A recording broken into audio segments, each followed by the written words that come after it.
Curve beam है, curve beam का ज़्यादा यूज़ है नहीं यहाँ पर। कर्व बीम को सिलेक्ट करते हैं, किसी भी नोड को आप सिलेक्ट करेंगे यहाँ पर। कोई भी दो नोड हम ले लेते हैं, मान लीजिए हमारे पास में ये दो नोड हैं। हमने फर्स्ट नोड पे क्लिक किया, सेकंड नोड पे क्लिक किया, देन ये पूछेगा रेडियस ऑफ कर्वेचर। तो क्योंकि हमें पता है कि दोनों नोड के बीच का डिस्टेंस हमारा 1 मीटर है, तो रेडियस ऑफ कर्वेचर मैं मान लेता हूँ 0.5 या समथिंग, 0.5 मीटर। डिग्री अभी गामा एंगल जो है वो डिग्री हम 0 रखते हैं, तो 0 पे ये अप साइड बनेगा।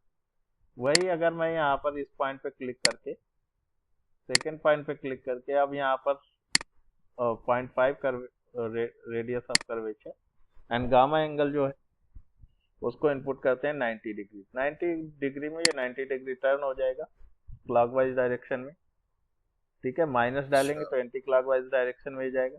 तो जिस डायरेक्शन में आपको बीम ऐड करनी है उस डायरेक्शन में। बट यहाँ पर कर्व बीम डिजाइन नहीं होती है, इसलिए इसका कोई यूज नहीं है। हाँ, तो कर्व बीम अगर आपको डिजाइन करनी है, ठीक है, तो आपको क्या करना होगा, ये बीम के ही छोटे छोटे सेगमेंट बनाने होंगे। अच्छा। हाँ, और उस बीम को ही कंटिन्यूअस एज अ कंटिन्यूअस जब हम सपोर्ट देंगे, यहाँ मान लीजिए कि कोई भी बीम है, ठीक है, जैसे कर्व बीम को बनाने का जो तरीका होगा वो हम आपको बता देते हैं। किसी कर्वेचर पे अगर आपको बनाना है, पर्टिकुलर कर्वेचर पे आपको बनाना है, तो उतना रेडियस, वो सेंटर से उतना रेडियस पे एक पॉइंट लेना होगा, एक बीम लेना होगा, और उस सेगमेंट को आपको बनाना होगा। तो जैसे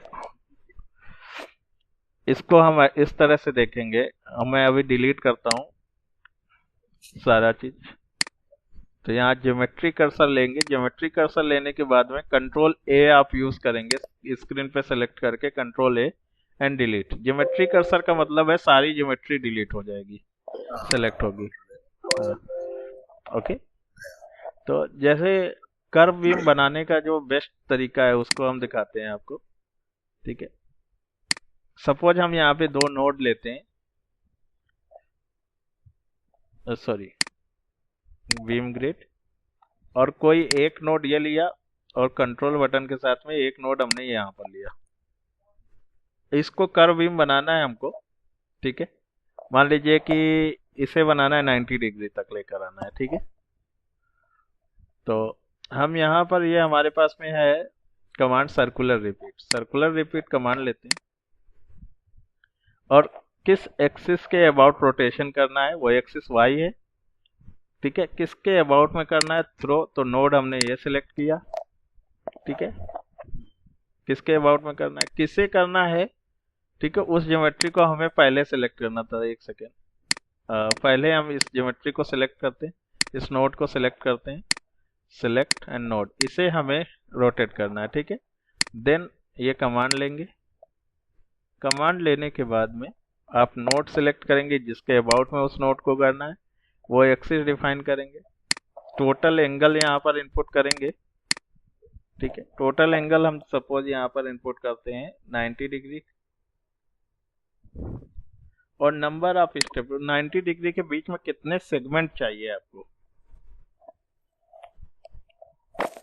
90 डिग्री के बीच में सपोज मैं 8 सेगमेंट में इस बीम को डिवीजन कर रहा हूँ, या 10 सेगमेंट के बीच में, तो 10 सेगमेंट हमने दे दिया। और लिंक स्टेप आप यहाँ पर यूज करेंगे, एक दूसरे जो नोड रहेंगे वो आपस में लिंक होते हुए जाएंगे, और ओके करेंगे, तो ये हमारा जो कर्व है ये बन जाएगा। ठीक है, ये कर्व बीम बनेगा इस एक्सिस के अबाउट में, वाई एक्सिस का। हाँ, इसको हम एडिट में आके, और इसको थोड़ा सा जो हमारा एक्स वाई प्लेन में हम अभी हैं यहाँ पर। ठीक है, टॉप मोड पे अगर हम इसको थोड़ा सा घुमा के देखते हैं, ठीक है, थोड़ा सा इस तरह से, ये ओके, ये ठीक है, ये कर्व आपका बना।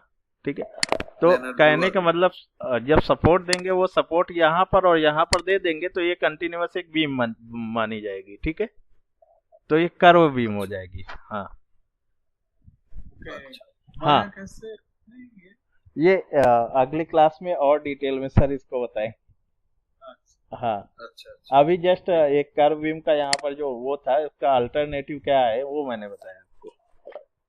अच्छा। हाँ, तो कर्व बीम को इसी तरह से हम कर्व के थ्रू बनाएंगे जिसको हम डिजाइन कर सकते हैं, लेकिन सॉफ्टवेयर इस कर्व बीम को डिजाइन नहीं कर सकता।